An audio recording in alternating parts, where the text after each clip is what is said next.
کیا آپ یہ کہہ سکتے ہیں کہ یہ تبدیلی وہ لا سکتے ہیں کہ وہ مذاکرات کے لیے راضی ہوں اور وہ بھی حکومت کے ساتھ؟ عمران خان کے اندر بھی لچک ہے. انہوں نے اپنے جب وزیر اعظم تھے مقتدرہ کو سپیس دی. اس سے پہلے الیکشن سے پہلے مقتدرہ کے ساتھ معاملات طے کیے, ان کی مدد سے اقتدار میں آئے. لچک تو ہے, لیکن ایک ساتھ ہی ساتھ ایک ان کے ہاں پوری پی ٹی آئی کے ہاں ایک تاثر غلط پیدا ہو گیا ہے جس پر وہ پختہ ہو گئے ہیں. وہ یہ ہے کہ سارا ملک اور عوام جو ہے ہمارے ساتھ ہے. اگر یہ دھاندلی نہ ہوتی تو ہم جیت گئے ہوتے اور ہم وزیر اعظم ہوتے, اور ہم اس سے کم اب کچھ نہیں لیں گے. تو اور اس طرح یہ 9 مئی کا جو واقعہ تھا, 9 مئی کا, وہ بھی ان کا یہ خیال تھا کہ ہم آج اپیل کریں گے تو جو فوج کے اندر جرنیل, عدلیہ کے اندر جج اور پاکستان کے عوام اٹھ کھڑے ہوں گے اور آج انقلاب آ جائے گا. تو وہ بھی ہم نے دیکھا, صدر ٹرمپ کا کہا گیا, وہ بھی ہم نے دیکھ لیا. تو مسلسل ایسے فالس کلیمز جو ہیں, وہ مجھے یاد آتا ہے کہ جب جرمنی شکست کھا رہا تھا نا, تو وہ ہٹلر اس وقت یہی پیغامات دیتا تھا کہ وہ فلانا جو جنرل ہے اس کو کہے کہ وہ اپنی فوج لے کے آ جائے, فلائیں آ جائے, یہاں تک کہ جو تھا وہ وہاں پہ برلن میں پہنچ گئے. تو بنیادی بات یہ ہے کہ ریالٹی چیک جو ہے وہ کرنا چاہیے. ریالٹی چیک یہ ہے کہ اس وقت جو بارگیننگ پوزیشن ہے پی ٹی آئی کی وہ کوئی اچھی نہیں ہے. تو جب بارگیننگ پوزیشن اچھی نہ ہو تو لچک دکھا کے اس سے نکل جانا چاہیے, اس کرائسس سے. اچھا, لیکن بارگیننگ پوزیشن بالکل آپ نے درست کہا, لیکن اب ان کے لیڈر ایک اسیر لیڈر ہیں جن سے کم لوگوں کی ملاقاتیں ہوتی ہیں, اور جیل میں رہتے ہوئے ظاہر ہے کہ آپ باہر کے حالات تو بڑا کم جانتے ہیں. پھر آپ کے پاس وہ لوگ بھی نہیں ہیں جو پہلے آپ کی جماعت میں اور آپ کے ساتھ کلوز تھے.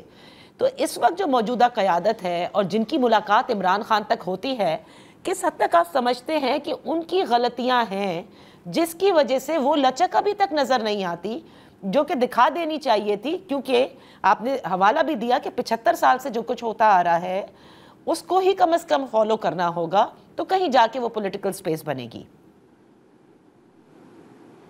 دیکھیں نادیہ, میں یہ سمجھتا ہوں کہ گنڈا پور جو بھی بیان دیں شعلہ بار, لیکن ان کی بھی رسائی ہے اسٹیبلشمنٹ تک.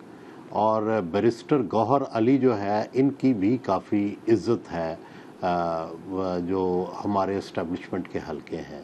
اور عمران خان نے شاید ان دونوں کو بنایا بھی اسی لیے تھا, یہ کوئی یہ بعد میں نہیں بنی. ان کو پتا تھا کہ یہ لوگ جو دو انہوں نے رکھے اسی لیے رکھے کہ جب اسٹیبلشمنٹ سے بات چیت ہوگی تو یہ لوگ کام آئیں گے اور ماڈریٹ لوگ ہیں, ٹھیک ہے. لیکن اب اگر انہیں استعمال نہ کیا جائے اور ان کے خلاف ہی پروپیگنڈا ہو, اور جو وہ چیز جا کے مذاکرات کر کے آئیں پالیسی اس کے خلاف بن جائے اور پبلکلی بھی ان کے خلاف پروپیگنڈا کیا جائے, تو پھر کیسے مذاکرات ہوں گے؟ صحیح ہے. اچھا, تو لیکن ایک چیز اس میں جو نظر آ رہی ہے پی ٹی آئی میں, اس میں ان کی جو بہن ہے علیمہ خان صاحبہ, پہلے وہ اتنا سیاسی طور پر ایکٹیو نظر نہیں آتی تھی, اور اب جو خیبر پختونخوا ہاؤس میں جو اندرونی کہانی پارلیمانی پارٹی کی اجلاس کیا ہے, اور ویسے بھی دیگر جب ہم تحریک انصاف کے لوگوں سے بات کرتے ہیں اندرون خانہ, تو علیمہ خان صاحبہ کے بیانوں کے حوالے سے بھی وہ کہتے ہیں کہ ان بیانات سے نقصان پہنچ رہا ہے, اور شاید ان کی جب ملاقات ہوتی ہے تو چیزیں پھر بدل جاتی ہیں. دیکھیں, اس خان صاحب نے مختلف لوگوں کے سر پہ جب ہاتھ رکھتے ہیں, جس کے سر پہ وہ ہاتھ رکھیں کہ پاپولر لیڈر ہیں, تو وہی لیڈر بن جاتا ہے, وہی سپوکس پرسن جو ہے وہ رائٹ ہوتا ہے خان صاحب کے خیالات کے اظہار کے لیے. ٹھیک ہے, آپ جس کو وہ کل کہیں گے کہ یہ میرا ترجمان ہے, یا جس کو پہلے بشرا بی بی ایک زمانے میں آپ نے دیکھا جب لانگ مارچ سے پہلے ان کو انہوں نے اختیار دے دیا تھا, اب جو ہے وہ ساری پارٹی غیر مؤثر ہے اور علیمہ خان جو ہیں وہ سب سے آگے ہیں. حالانکہ جب پنجاب میں ان کی گورنمنٹ تھی تو نہ کوئی علیمہ خان کے کوئی سنتا تھا, نہ ان کی کوئی بہنوں کی باقیوں کی سنتا تھا. لیکن اس وقت وہ طاقتور ہے, اوورسیز سوشل میڈیا اور پاکستان کی جو ایکٹیوسٹ ہیں پی ٹی آئی کے, وہ ان کی سن رہے ہیں. لیکن سوال یہ ہے کہ جو رویہ علیمہ خان صاحبہ کا یا خان صاحب کا ہے, اس سے تو کوئی مسئلہ حل نہیں ہو رہا. یا تو حکومت کمزور ہو رہی ہوتی نا. ابھی آپ نے اپنے ابتدائیے میں انٹرو میں آپ نے یہ کہا کہ حکومت تو مضبوط ہوئی ہے. جی بالکل. اگر تو کمزور ہو رہی ہوتی تو انہیں مدد کی ضرورت ہوتی. اب اگر وہ مضبوط ہو رہے ہیں تو اس وقت تو آپ کی بارگیننگ پوزیشن کمزور ہے, اور اس وقت آپ کو فار ایگزامپل جو ملا ہوا ہے اس کو تو ریٹین کریں. دیکھیں نواز شریف کے پاس ایک صوبہ تھا اور ایک زمانے میں فیڈریشن بھی نہیں تھی, اس کے باوجود انہوں نے ری گین کیا. پیپلز پارٹی کے پاس کئی دفعہ ایسا ہوا ہے کہ صوبہ بھی وہ جیتے ہوئے تھے, صوبہ بھی چھین لیا گیا. آپ نے دیکھا کہ وہاں پہ کس طرح جو تھے وہ آگے تھے ارباب رحیم, کس طرح آگے تھے جام صادق, کہ میجارٹی پیپلز پارٹی کی تھی اور اس کے باوجود انہیں چیف منسٹر بنا دیا گیا. انہوں نے بھگت لیا نا, اس سے آگے چلے گئے, کوشش کی اور بڑھائے. اسی طرح آپ ان کے پاس دیکھیں اپوزیشن میں ان کے پاس اچھے خاصے اراکین ہیں, پنجاب اسمبلی میں ان کے پاس اراکین ہیں, کے پی کی حکومت ہے. تو یہ اس کو سٹرینگتھن کریں, اس سے گورنمنٹ پہ کرٹیسائز کریں, ایکٹیو ہو کے پارلیمنٹ کے اجلاس اٹینڈ کریں, پنجاب اسمبلی میں بھی بجٹ پہ کنسٹرکٹیو تقریریں کریں, بجائے اس کے کہ وائلنس کے. دیکھو وائلنس سے وائلنس ہی پیدا ہوتی ہے, اور اسٹیبلشمنٹ سے بڑی پھر وائلنٹ کوئی پارٹی نہیں ہوتی. یہ کیونکہ ان کی منوپلی ہے وائلنس پہ, ان کو ایک آئینی اختیار ہے وائلنس کا, اور کسی کو آئینی اختیار نہیں ہے وائلنس کا. ایک سٹیٹ کے اندر صرف جو اسٹیبلشمنٹ ہوتی ہے اس کے پاس وائلنس کی منوپلی ہوتی ہے, اور باقی کوئی وائلنس اگر کرے تو وہ اس کو کچل دیتے ہیں. یہی سٹیٹ ہوتی ہے. صحیح. تو لیکن وڈائچ صاحب دیکھیں, اب کیونکہ ہم نظام کا بھی ذکر کر رہے ہیں, پیپلز پارٹی کا ماضی اور اس کے علاوہ پی ایم ایل این کا اس وقت, جیسے خواجہ آصف کئی بار اور کئی موقعوں پر انہوں نے کہا کہ یہ بہترین چل رہا ہے یہ نظام, اور لوگوں کے مفاد میں ہیں, وہ اس کو کنٹیسٹ نہیں کرنا چاہیں گے, جو کہ وہ کہہ رہے تھے کہ اس کی آئینی حیثیت اینڈ آل آف دیٹ. لیکن کیا پی ایم ایل این اور پیپلز پارٹی یہ سمجھ بیٹھی ہے, جنہوں نے بھگت بھی لیا اور کئی بار حکومتیں بھی کی, کہ دس از دی الٹیمیٹ, یہی چہرہ ہے اور وہ یہاں پر اب رہیں گے, کیونکہ جو اقدام وہ اپنی اپوزیشن کے خلاف لے رہے ہیں یہ فیوچر میں واپس آ سکتا ہے, کیونکہ کسی کے ساتھ بھی ہم نے نہیں دیکھا کہ اسٹیبلشمنٹ کا رشتہ مستحکم رہا ہو یا تاحیات رہا ہو. دیکھیں یہاں میری دو پوزیشن ہیں. ایک پوزیشن تو میری ایک آئیڈیلسٹک پرسنل پوزیشن ہے, ٹھیک, کہ میں تو ہائبرڈ نظام کو نہیں مانتا, اور میں ایک پیور آئینی نظام کو مانتا ہوں جس میں فوج کا سیاسی کردار نہ ہو. میری ذاتی پوزیشن تو یہ ہے. لیکن عملی حقیقت یہی ہے کہ اس وقت ایک ہائبرڈ نظام ہے, اور ہائبرڈ نظام میں بظاہر بڑا سٹرانگ چل رہا ہے, لیکن مجھے نہیں لگتا کہ یہ ایک مستقل انتظام ہے جو اسی طرح چلتا رہے گا. نہیں, ڈیفینیٹلی جو دنیا میں 106 ممالک میں 110 ممالک میں جو ڈیموکریسی ہے, ہمیں اسی طرف جانا پڑے گا. یہ سسٹم ناپائیدار ہے جس میں اپوزیشن نہ ہو, جس میں ایک لوپ سائیڈڈ گورنمنٹ ہو.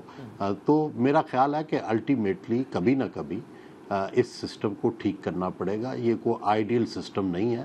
یہ ٹھیک ہے کہ دنیا بھر میں فوج کا ایک رول ہوتا ہے, سیکیورٹی کے اندر, جغرافیائی سرحدوں کے اندر, فارن پالیسی کے اندر ان کی انپٹ ہوتی ہے, انٹیریئر کے اندر ان کی انپٹ ہوتی ہے, پر لیڈنگ رول نہیں ہوتا. تو لیڈنگ رول کانسٹیٹیوشن میں پالیٹیشین کو ہی دیا گیا ہے, اور انہی کے پاس ہونا چاہیے. وڈائچ صاحب پہلے ایک بریک لیتے ہیں, اور بریک کے بعد ہم اپنی گفتگو جاری رکھیں گے. Welcome back. ان فوکس ہے سینئر صحافی اور تجزیہ نگار سہیل وڈائچ صاحب. ایسا تو لگتا ہے کہ سیاسی جماعتوں نے کم از کم پاکستان کی ایک انریٹن تھنگ ہے کہ they look up to the establishment to come to power, اور آپس میں آپ نے دیکھا کہ پی ڈی ایم بنی تھی پہلے, جس نے یہ آئین کے ذکر کیا اور کہا کہ سب اپنی اپنی دائرہ کار میں, آئینی دائرہ کار میں رہ کر کام کریں. کس طرح سے پھر وہ ایک کانسٹیٹیوشنل موومنٹ کی گئی, لیکن اس کے پیچھے کیا محرکات تھے مجھ سے بہتر آپ جانتے ہیں سر. اسی طرح عمران خان صاحب ہیں, جب وہ برسر اقتدار آئے انہوں نے بھی ہی looked up to the establishment. تو مسئلہ تو ان سیاسی جماعتوں کا ہے کہ ان کو جمہوری کیسے کیا جائے گا. دیکھیں نادیہ، ہماری کوئی سیاسی جماعتیں سنتی تو نہیں ہے نا. ہماری تو ایک آئیڈیل پوزیشن ہے. ہم تو چاہتے ہیں کہ کانسٹیٹیوشن کے مطابق ہر ادارہ کام کرے اور جس میں لیڈ جو ہے وہ عوام کے نمائندوں کی. بالکل ٹھیک ہے. تو ہم اسی لیے ہم پولیٹیکل پارٹیز کو جب بھی وہ اس طرح کی کوئی ڈیل کرتے ہیں، آج ہم ہائیبرڈ کہہ رہے ہیں موجودہ نظام کو، تو یہ تنقید ہے نا. یہ ہم ان پہ ایک طنزی کر رہے ہیں نا کہ بھئی آپ اگرچہ پارلیمنٹ میں اکثریت میں ہیں لیکن آپ کے پاس وہ اختیار نہیں ہے جو ہونا چاہیے. تو ہمارا تو کام اس حد تک ہے کہ ہم نے ان کے اوپر ایک کڑی نظر رکھنی ہے، ایک احتسابی نظر رکھنی ہے. اس سے زیادہ تو ہمارا رول نہیں ہے، وہ ہم رول ادا کر رہے ہیں. سر، مولانا فضل الرحمان صاحب کی پوزیشن کو اب آپ کہاں دیکھ رہے ہیں؟ کیونکہ 26ویں آئینی ترمیم میں ان کی بہت ضرورت تھی، لیکن اب مخصوص نشستوں کی یہ جو ریزرو سیٹس کی پوری ڈسٹریبیوشن ہوئی ہے، اس کے بعد 27ویں ترمیم جس کا بڑا ذکر ہے، ان کی اتنی ضرورت ہے کیا؟ اور اگر نہیں ہے تو where does he fit into this system؟ دیکھیں نادیہ، ہم لوگ جو آپ کراچی میں بیٹھے ہیں اور میں لاہور میں بیٹھا ہوں، ہمیں شاید اس چیز کا احساس نہیں ہے کہ کے پی کے اندر اس وقت شدت سے ایک آئیڈیالوجیکل وار جاری ہے، اور جس میں وہ ideological war against the militant Taliban ہے، جس میں آپ دیکھیں کہ ہر روز فوج کے لوگ شہید ہو رہے ہیں اور ہر روز ان کے لوگ بھی مارے جا رہے ہیں. اور اسی معاملے میں مولانا فضل الرحمان جو ہیں ان کے اوپر بھی شدید دباؤ ہے دونوں طرف سے کہ بھئی آپ کس سائڈ پہ ہیں. اگلے دن ان کے بیٹے جو اسجد محمود صاحب ہیں، آپ نے سنا ہی ہوگا کہ ان کو انہوں نے یرغمال بنا لیا تھا اور بڑی مشکل سے ان کی جان بچی. اور اب کل میں پڑھ رہا تھا کہ جو مولانا فضل الرحمان ہیں ان کے گھر کو باقاعدہ نیم فوجی دستے ان پہ. تو اس کا مطلب ہے کہ اس وار میں وہ بھی ان کے پاس اب راستے بہت کم ہیں کہ وہ کیا اسٹیٹ کے ساتھ کھڑے ہوں گے، اسٹیٹ کے خلاف اپوزیشن میں جائیں گے. وہ چاہتے نہیں ہیں کہ بھئی وہ ابھی تو ان کا یہی آیا نا کہ میں کسی تحریک عدم اعتماد میں حصہ نہیں لوں گا، لیکن آگے جا کے ابھی تو چیزیں، میرا نہیں خیال کہ ابھی کوئی حکومت چینج بھی ہو رہی ہے، نہ چینج کرنے کا کوئی فائدہ ہے بلکہ نقصان ہے. میں نہیں سمجھتا کہ کوئی فوری جو تبدیلی ہے اس کا کوئی فائدہ ہوگا، سیاسی نقصان ہوگا. ہاں البتہ اگر جو ہے کے پی کے چیف منسٹر جو ہیں انہوں نے دوبارہ چڑھائی کی کوشش کی تو پھر مجھے ڈر ہے کہ اسٹیبلشمنٹ نے انہیں وارن کیا ہوا ہے کہ اگر آپ دوبارہ آئے کسی طرح جلوس لے کے اسلام آباد چیف منسٹر کی حیثیت سے، تو پھر میرا خیال ہے کہ کوئی یہ پیونیٹیو ایکشن جو ہے پھر شروع ہوگا. اوہ اچھا، تو جو 27ویں ترمیم کا ہم ذکر سن رہے ہیں سہیل وڑائچ صاحب، کیا آپ کو نظر آ رہا ہے what is the unfinished agenda left now جو کہ اس 27ویں ترمیم کے ذریعے لایا جا سکتا ہے جو 26 میں نہیں لایا جا سکا؟ نادیہ، کوئی اس کی ڈیٹیل ابھی تک نہ سنی ہے نہ آئی ہے. سنا تھا کہ کوئی یہ خاص کر جو ڈسپنسیشن آف جسٹس سے ریلیٹڈ وہ چیزیں ہوں گی، لیکن اب ہم سن رہے ہیں کہ جی فلاں صدر بن رہا ہے، فلاں فوج کا رول بڑھ رہا ہے، یہ وہ. مجھے نہیں یقین. میرا یہ خیال ہے کہ it will be again related to judiciary and the judicial system and dispensation of justice. اب اگر کوئی اس کے علاوہ کوئی بات ہے تو میرے علم میں نہیں ہے. صحیح. تو عدلیہ جو 26ویں آئینی ترمیم کے بعد جو شکل اب اختیار کر چکی ہے، ماضی میں ہم نے دیکھا کہ کس طرح سے عدالتوں کو بھی استعمال کیا گیا بہت سی گورنمنٹس کے خلاف، پرائم منسٹرز کے خلاف. اب یہ جو سسٹم بن گیا ہے 26ویں آئینی ترمیم کے بعد، اس کے بعد اس عدلیہ کے لیے کیا سمجھتے ہیں آپ؟ آتے just now I would say بالکل پارٹ آف دس کہ اب اتنی ضرورت نہیں پڑے گی، اس کا سٹرکچر ہی ایسا کر دیا گیا ہے کہ وہ بھی اس نظام کا ایک بالکل ویسا حصہ بن چکے ہیں؟ دیکھیں میری ایک اپنی پرسنل پوزیشن تو یہ ہے کہ پہلے پینڈولم بالکل دوسری طرف تھا، کنارے پہ.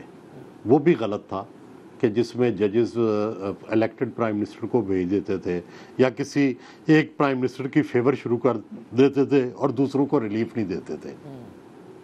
اور اب جو پوزیشن ہے کہ اپوزیشن کو کوئی ریلیف ہی نہیں مل رہا، میں تو ان دونوں پوزیشنز کے خلاف ہوں. عدلیہ کو درمیان میں ہونا چاہیے. عدلیہ کا یہ کام نہیں ہے کہ وہ یا حکومت مخالف ایک اپوزیشن کا رول ادا کرے اور وزیر اعظم کو گھر بھیجنا شروع کر دے، جس کا آئین میں کہیں ذکر ہی نہیں ہے، اور نہ یہ کہ بالکل جو گورنمنٹ کی لائن ہے اسی کو ٹو کرے۔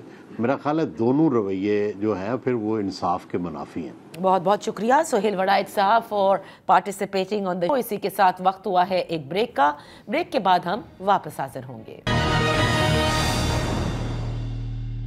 Welcome back. نظام مضبوط، تحریک انصاف کے اراکین کو توڑنے کی کوششیں، پنجاب اسمبلی کے اراکین کے خلاف ریفرنس دائر، یہ وہ تمام تر باتیں ہیں اور ساتھ میں کے پی حکومت کو گرانے کی سازش کی خبریں۔ اس پر ذرا بات کرتے ہیں، ہمارے ساتھ ہیں کہ معاملات کس طرف جا رہے ہیں، پوچھیں گے اپنے دونوں تجزیہ نگاروں سے۔ ان فوکس ہیں مزمل سہروردی صاحب اور اطہر کاظمی صاحب، بے حد شکریہ فار جوائننگ اس۔ مزمل، کیا نون لیگ نے یہ طے کر لیا ہے، یا حکومت نے، میں کہوں گی، کہ ہر وہ حربہ استعمال کرنا ہے جس سے تحریک انصاف کے اراکین کو یا تو توڑا جا سکے یا پھر ان کو رستے سے ہٹایا جا سکے؟ جو کچھ ہمیں پنجاب اسمبلی میں نظر آ رہا ہے، یا جس طرح سے یہ خبریں ہیں کہ اور بہت ساری وکٹیں گرنے والی ہیں اور ملاقاتیں کروائی جا رہی ہیں، لوگوں کو اپنی طرف مائل کیا جا رہا ہے۔